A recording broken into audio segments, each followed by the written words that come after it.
अस्सलाम वालेकुम। आज मैं लाई हूँ बैंगन की सब्ज़ी, जो बहुत ही मज़ेदार तरीके से और आसान रेसिपी से डिफ़रेंट तरीके से बना रही हूँ। उम्मीद है आपको बहुत पसंद आएगी। भरता तो घरों में हर कोई बनाता है, ये बहुत डिफ़रेंट रेसिपी है। इसमें ज़ैनब, आप देख रहे हैं ज़ैनिस किचन एंड व्लॉग्स। हमने सबसे पहले बैंगन को अच्छी तरह वॉश कर लेना है। हमने बैंगन, टमाटर और लहसुन को हमने आग पे सेक लेना है।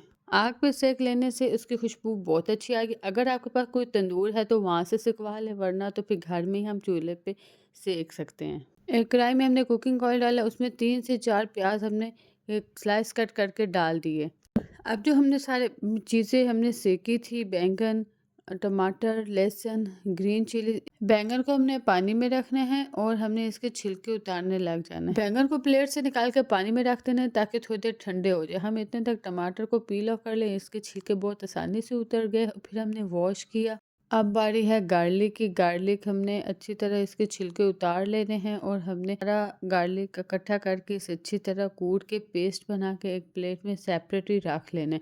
इसकी खुशबू इतनी मज़ेदार होती है, इस तरह सेक के बनाने की बहुत ही मज़ेदार। वैसे तो हम बनाते ही हैं लेकिन सेक के नहीं बनाते हैं।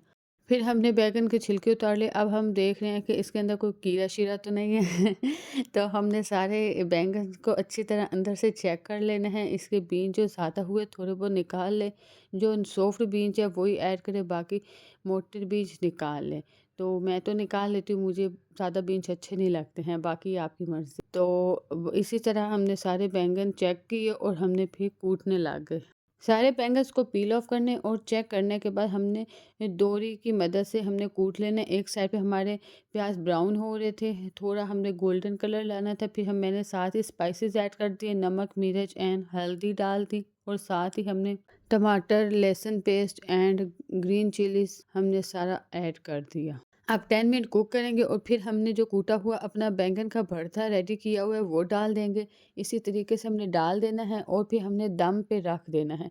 हमने लो फ्लेम पे कवर करके पकते रहने देना और साथ-साथ हर 2 से 3 मिनट बाद हिलाते रहना है ताकि हमारा बैंगन का भरता अच्छी तरह रेडी हो जाए। दम पे जो बहुत अच्छा रेडी होता है, टमाटर अपना पानी छोड़ देता है और बहुत अच्छी सी मज़ेदार हमारा भरता रेडी होता है। और फिर मुझे ऑयल कम लगा तो फिर मैंने और ऑयल डाला और फिर कुक की। ये थी हमारी आज की मज़ेदार गर्मियों की स्पेशल सब्ज़ी। रायते के साथ या चटनी के साथ दोपहर को खाएँ तो बहुत ही मज़ा आता है। एंजॉय करें और दुआओं में याद रखें। अल्लाह हाफ़िज़।